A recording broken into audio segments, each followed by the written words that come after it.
Subscribe Muhammad Amjad Nadwi, Indian Islamic scholar. أعوذ بالله من الشيطان الرجيم بسم الله الرحمن الرحيم ورد الله الذين كفروا بغيظهم لم ينالوا خيرا وكفى الله المؤمنين القتال وكان الله قويا عزيزا وأنزل الذين ظاهروهم من أهل الكتاب من صياصيهم وقذف في قلوبهم الرعب فريقا تقتلون وتأسرون فريقا وأورثكم أرضهم وديارهم وأموالهم وأرضا لم تطئوها وكان الله على كل شيء قديرا.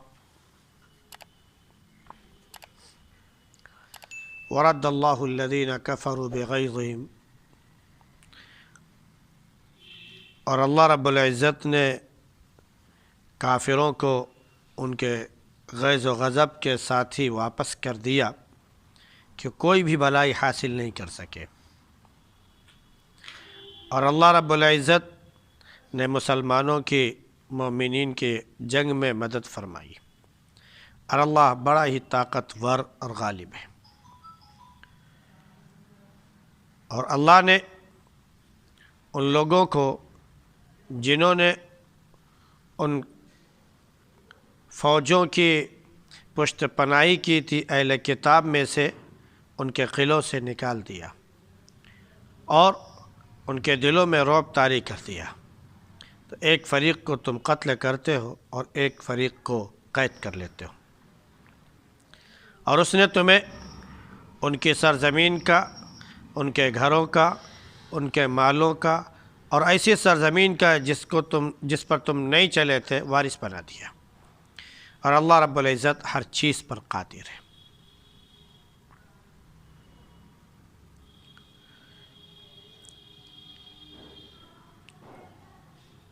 یہ مومنین نے جو ثابت قدمی کا ثبوت دیا تھا اور آخر تک اللہ کے نبی صلی اللہ علیہ وسلم کے ساتھ کھڑے رہے. کچھ تو جنگ بدر میں، کچھ جنگ احد میں شہید ہو گئے، اور کچھ یہاں جنگ احزاب یعنی جنگ خندق میں موجود تھے نبی کریم صلی اللہ علیہ وسلم کے ساتھ. تو اللہ رب العزت نے مومنین کو ہمیشہ اسی لیے ثابت قدم رکھا اور جمائے رکھا تاکہ سچوں کو ان کے سچائی کا اور منافقین کو ان کے برائی کا سزا بدلہ دے دے. یہ جو سورہ احزاب کی آیتیں چل رہی ہیں، اس میں خاص پس منظر جنگ خندق یا یوں کہیے جنگ احزاب کا کھینچا گیا تھا. اب یہ اس کی اگر دیکھا جائے تو آخری آیات ہیں جو جنگ کے سلسلے میں نازل ہوئیں. اللہ رب العزت نے اپنی طاقت اور اپنی قوت سے ان کافروں کو جس طرح جوش و غضب کے ساتھ بھر کر آئے تھے، اللہ رب العزت نے ویسے ہی غصے اور جوش و غضب کے ساتھ واپس کر دیا. کیونکہ ایک مقصد تھا ان کا کہ نبی کریم صلی اللہ علیہ وسلم اور دیگر تمام صحابہ رضی اللہ تعالی علیہم اجمعین کو وہ کچل ڈالیں گے، ختم کر دیں گے، اور اللہ رب العزت نے اس کے خلاف کیا کہ ہواؤں کے ذریعے اور فرشتوں کے ذریعے انہیں وہاں سے بھاگنے پر مجبور کر دیا. تو ان کے ہاتھ کچھ نہیں لگا، وہ بھاگ کھڑے ہوئے. ہاں، جو اکا دکا لڑنے کے لیے آئے وہ مارے گئے، کچھ نشانہ بنے، اور کچھ اس میں جن کو نقصان ہوا، باقی اپنا سب کچھ چھوڑ چھاڑ کے وہ کیا ہوئے، بھاگ کھڑے ہوئے. تو اب بھاگ کر تو چلے گئے، مقصد کچھ بھی حاصل نہیں ہوا، الٹا ان کو نقصان اٹھانا پڑا. تو اللہ نے اسی کے بارے میں فرمایا کہ ان کو غیظ و غضب کے ساتھ ہی بھیج دیا. وہ جوش میں بھرے ہوئے، غصے میں بھرے ہوئے تھے، بلبلا رہے تھے کہ ایسا کر ڈالتے، ویسا کر ڈالتے، لیکن اللہ رب العزت نے ان کو اسی طرح بے نیل و نرام محرام جو ہے واپس کر دیا، کوئی مقصد ان کا حاصل نہیں ہوا۔ اور اللہ رب العزت نے مومنین کی مدد فرمائی، گویا مومنین کی طرف سے جنگ کے لیے اللہ کافی ہو گیا، اس میں مسلمانوں کو جنگ کی نوبت نہیں آئی، اللہ کے نبی کریم صلی اللہ علیہ وسلم کو لڑنے کی نوبت نہیں آئی، بلکہ آپ صرف خندق کھود کر اندر حصے میں آپ تمام صحابہ کے ساتھ بیٹھے رہے اور جمے رہے، بس اتنا ہی ہوا ہے۔ بقیہ عمومی طور پر جو جنگ ہوتی ہے، دونوں فوجیں آپس میں ٹکراتی ہیں اور لڑتی ہیں، ایسا کچھ نہیں ہوا، اللہ رب العزت نے ان کو ویسے واپس کر دیا۔ اس موقع پر نبی کریم صلی اللہ علیہ وسلم نے ایک دعا فرمائی، اور وہ حج کے موسم پر بھی پڑھی جاتی ہے اور اوپر چڑھتے ہوئے یا اترتے ہوئے بھی وہ پڑھی جاتی ہے۔ وہ فرمایا کہ لا الہ الا اللہ وحدہ لا شریک لہ، لہ الملک ولہ الحمد وہو علی کل شیء قدیر، آئبون تائبون عابدون ساجدون لربنا حامدون، نصر اللہ عبدہ۔ اس طرح فرمایا آخر میں وہزم الاحزاب وحدہ، کہ اللہ کے سوا کوئی معبود نہیں ہے، وہ تنہا ہے، وہ ہر چیز پر قادر ہے، ہم توبہ کرتے ہیں، ہم اللہ کی طرف رجوع کرنے والے ہیں، اللہ کی عبادت کرنے والے ہیں، اس کو سجدہ کرنے والے ہیں، اور اپنے رب کی ہم حمد و ستائش کرنے والے ہیں۔ اللہ رب العزت نے اپنا وعدہ سچ کر دکھایا، صدق اللہ وعدہ، اللہ نے اپنا وعدہ سچ کر دکھایا، وَنَصَرَ عَبْدَهُ، اور اپنے بندے کی مدد فرمائی، وَهَزَمَ الْأَحْزَابَ وَحْدَهُ، اور تنہا اکیلے اللہ رب العزت نے فوجوں کو شکست دے دی۔ چونکہ مسلمانوں کو لڑنے کی نوبت نہیں آئی، اللہ نے خود ہی اپنا انتظام فرما دیا۔ اللہ کے نبی صلی اللہ علیہ وسلم نے اس موقع پر یہ دعا فرمائی۔ تو یہ دعا حج کے موسم میں بھی پڑھی جاتی ہے، اور بلندی پر آدمی چڑھ رہا ہو یا اتر رہا ہو اس وقت بھی پڑھی جاتی ہے، وغیرہ وغیرہ۔ پھر نبی کریم صلی اللہ علیہ وسلم کو اللہ رب العزت نے ایک خبر اور عطا فرمائی کہ اللہ رب العزت نے ان لوگوں کو بھی اتار دیا، نکال دیا، جنہوں نے ان کافروں مشرکوں یعنی قبیلہ قریش اور غطفان وغیرہ کی مدد کی تھی، ان کی پشت پناہی کی تھی مدینے میں رہتے ہوئے، حالانکہ ان کا معاہدہ نبی کریم صلی اللہ علیہ وسلم سے تھا، اور یہ بنو قریظہ تھے، جو یہودی قبیلہ تھا، جو مدینے سے 3 کلومیٹر دور تقریباً وہ آباد تھے، 3 میل کے دوری پر۔ تو انہوں نے جو ہے اللہ کے نبی صلی اللہ علیہ وسلم سے تو معاہدہ کیا تھا کہ ہم آپ کا ساتھ ہر حال میں دیں گے، اور اگر کوئی باہر سے لشکر آیا تو ہم لوگ مل کر جو ہے لڑیں گے۔ لیکن جب وہ لشکر باہر سے آیا تو بجائے اس کے کہ نبی کریم صلی اللہ علیہ وسلم کا ساتھ دیتے، وہ انہی کے ساتھ مل گئے، ان کی پشت پناہی کرنے لگے۔ البتہ جو مومنین ادھر لگے ہوئے تھے ان کو بھی انہوں نے بہکانے کی کوشش کی، اور جو اندر منافقین تھے وہ تو پھر ہٹ ہی گئے۔ تو اللہ رب العزت نے ان کے بارے میں فرمایا کہ ان کو ان کے قلعوں سے اتار دیا اور نکال دیا، اور ان کے دلوں پر رعب طاری کر دیا۔ تو اب ان میں سے ایک فریق کو تم قتل کر رہے ہو اور ایک فریق کو تم قید کر رہے ہو۔ یہ اگر دیکھا جائے تو جنگ خندق یا جنگ احزاب کے بعد جو فوری طور پر جنگ پیش آئی وہ بنو قریظہ، جنگ بنو قریظہ کہہ لیجئے، وہ ہوئی تھی۔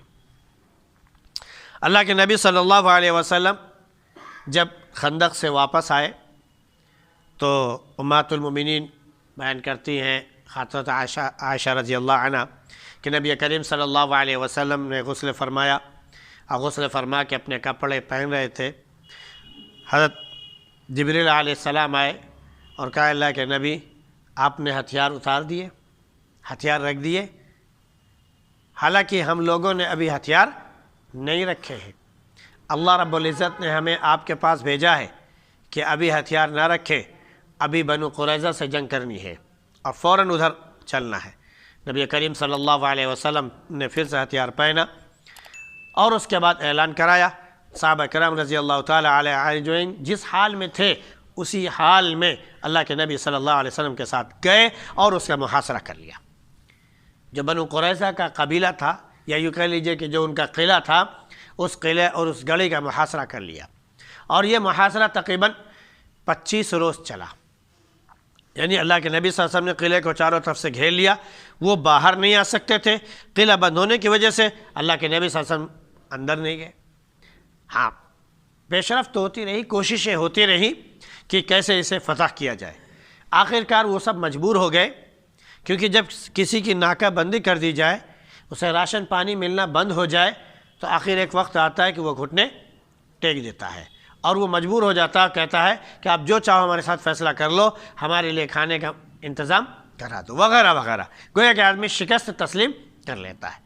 تو ان لوگوں نے بھی شکست تسلیم کر لی، جنگ اس میں بھی نہیں ہوئی، ان لوگوں نے بھی شکست تسلیم کر لی، لیکن ایک شرط لگائی کہ فیصلہ جو ہے ہمارے سلسلے میں ہمارے ہی قبیلے کا کوئی شخص کرے گا، جو ہمارے ہی خاندان اور قبیلے سے ہوگا۔ تو اللہ کے نبی صلی اللہ علیہ وسلم نے اسے قبول فرمایا۔ تو انہی کے خاندان سے ایک صحابی تھے سعد بن معاذ رضی اللہ عنہ، جنہوں نے اسلام قبول کیا تھا اور اللہ کے نبی صلی اللہ علیہ وسلم کے سچے تابع دار تھے، اور کیا بولتے ہیں کہ تورات کا علم بہت اچھا رکھتے تھے۔ انہوں نے اللہ کے نبی صلی اللہ علیہ وسلم کے بجائے جب سعد بن معاذ کو اپنا قاضی، فیصلہ کرنے والا متعین کر دیا، تو نبی کریم صلی اللہ علیہ وسلم فرمایا کہ سعد، ان کے سلسلے میں اب تم جو فیصلہ کرو گے مجھے منظور ہے۔ حضرت سعد رضی اللہ عنہ نے بالکل جو کہہ لیجیے تورات میں فیصلہ تھا اسی کے مطابق فیصلہ فرمایا کہ ان کے جتنے مرد ہیں جو جنگوں میں شریک ہوئے تھے سب کو قتل کر دیا جائے، اور جو عورتیں اور بچے ہیں انہیں قید کر لیا جائے، قیدی بنا لیا جائے۔ اسی کی طرف اشارہ کیا کہ تقتلون فریقا وتأسرون فریقا، ایک فریق کو تم قتل کر رہے ہو اور دوسرے کو قید کر رہے ہو۔ ان لوگوں نے کہا بھی کیا تم ہمارے خلاف کیا فیصلہ کر رہے ہو؟ انہوں نے کہا جو اللہ کا فیصلہ ہے وہ ہم نے سنا دیا، یہ تورات میں کتابوں میں بھی موجود ہے، تمہاری کتاب تورات میں بھی موجود ہے کہ اگر کوئی شخص بد عہدی کرے تو اس طرح قبیلہ اگر کر رہا ہے تو اس قبیلے کے مردوں کو ختم کر دیا جائے، عورتوں اور بچوں کو قیدی بنا لیا جائے۔ لہذا ہم یہ حکم سناتے ہیں۔ تو اللہ کے نبی صلی اللہ علیہ وسلم نے فرمایا، اے سعد بن معاذ، تم یہ فیصلہ جو یہاں پر کر رہے ہو، اللہ رب العزت یہی فیصلہ آسمان پر کر رہا ہے۔ گویا کہ تمہارا فیصلہ اللہ کے فیصلے سے بالکل مل رہا ہے، بالکل وہی فیصلہ تم نے کیا جو فیصلہ اللہ رب العزت نے آسمان پر کر رکھا ہے۔ چنانچہ وہی ہوا۔ اب ان کو وہاں سے جو مرد تھے ان کو قتل کر دیا گیا اور عورتوں اور بچوں کو قید کر لیا گیا۔ چنانچہ اب وہاں پر قلعے میں جو کچھ تھا وہ سب مسلمانوں کے ہاتھ آ گیا۔ اب جب مسلمانوں کے ہاتھ آیا تو پہلا مال غنیمت ان کو ملا۔ اس کے بعد پھر یہیں سے گویا کہ ایک فتوحات کا سلسلہ شروع ہوا۔ پھر جنگ خیبر ہے، اس میں خوب مال ہاتھ آیا۔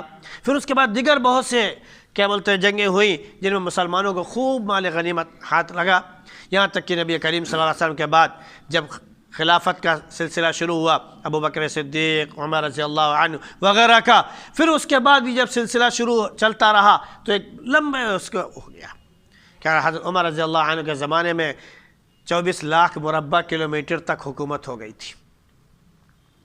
یعنی آج یہ کہہ لیجئے کہ روم، ایران، یہ سب جتنے نظر آ رہے ہیں جن کو ہم عرب دیش کہتے ہیں، یہ عرب نہیں تھے، لیکن صحابہ جہاں تک گئے اسے عرب ہی بنا ڈالا۔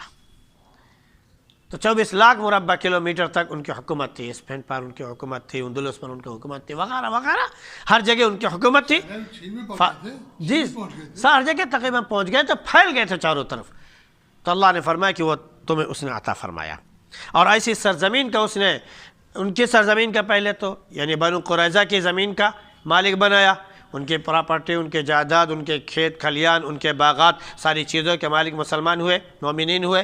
پھر اس کے بعد جو ہے مزید جب سلسلہ شروع ہوا تو اس کے بھی مالک ہوئے مسلمان، اور وہ بھی ان کو بھی اللہ نے فرمایا کہ پھر ایسی سرزمین کا بھی تمہیں وارث بنایا جہاں پر تم گئے بھی نہیں تھے، جہاں پر تم چلے بھی نہیں تھے۔ اور یہ سب کیوں ہوا؟ کیونکہ اللہ رب العزت قادر ہے، وہ جیسے چاہتا ہے اپنی قدرت سے فیصلے فرماتا ہے کوئی اسے روک نہیں سکتا، دینا چاہے کوئی روک نہیں سکتا، اور لینا چاہے تو بھی کوئی روک نہیں سکتا، یعنی کوئی دے نہیں سکتا. یہ اللہ کی طرف سے ہے. اللہ رب العزت اپنی ذات پر ویسے ایمان کی توفیق نصیب فرمائے جیسے کہ اللہ کے نبی نے ہمیں بتایا اور صحابہ کرام رضی اللہ تعالی علیہ اجمعین نے اس پر چل کر دکھایا. سبحان اللہ بحمدہ، سبحانک اللہم و بحمدک، ونشہد ان لا الہ الا انت نستغفرک ونتوب الیک.